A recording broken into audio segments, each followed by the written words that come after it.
You might think you know Freakazoid, but here are 12 facts you may not have known about the WB's fourth wall breaking freak. Freakazoid debuted on September 9, 1995, with the segments 5-Day Forecast, The Dance of Doom, and Handman. The show would run for 2 seasons and a total of 24 episodes, ending on June 1, 1997 with the episode Normadeus. The show was created by Bruce Timm and Paul Dini, perhaps still best known for their work as producers on Batman the Animated Series. Steven Spielberg hired them to create a new superhero show because he liked their work on Batman, and also because Dini was working on Spielberg's Tiny Toon Adventures as a story editor. Timm and Dini created Freakazoid to be a straightforward superhero show with comedic elements. However, Spielberg wanted a zanier comedy show, and so producer Tom Ruegger was brought in to develop the show into something closer to his other shows, Tiny Toons and Animaniacs. The show couldn't find a voice actor for the lead character even after extensive auditions.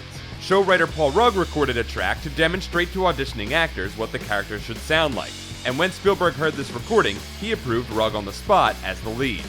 Other voice actors on the show include such notable talents as Tress MacNeille, known for her works on The Simpsons and Animaniacs, Maurice LaMarche, perhaps best known as the voice of the Brain, Jeff Bennett aka Johnny Bravo, and Frank Welker, a voice actor so prolific he gets mentioned in almost every installment of You Think You Know cartoons. That's how you know you made it.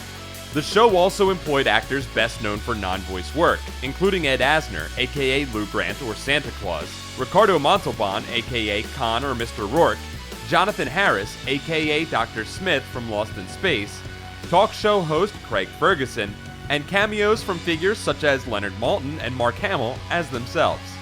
The third episode of the series introduces the dim-witted alien Mo-Ran, who is a parody of the notoriously cheesy monster Romon from the 1953 film Robot Monster.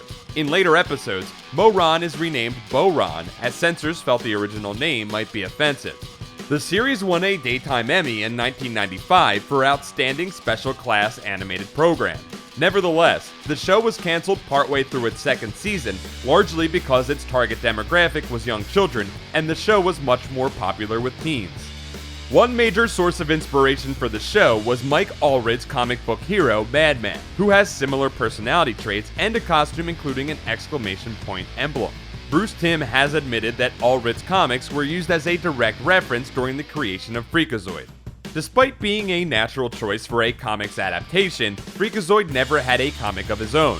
He did, however, appear as a guest star in the March 1998 issue of the Animaniacs comic number 35 in a story called Tour de Freak. Speaking of Animaniacs, Freakazoid made several guest appearances on that show, popping up either in cameo or in full in 3 different episodes, as well as being referenced and making a cameo in the Animaniacs spin-off show Pinky and the Brain. That door swung both ways, however. Animaniacs character Wacko Warner and the Brain appear in the Season 2 episode The Freakazoid, in which the 3 characters argue about which of their shows is Steven Spielberg's favorite.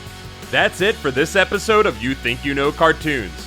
Don't forget to like this video and subscribe for more comic facts, and check out comicsalliance.com for more comics awesomeness.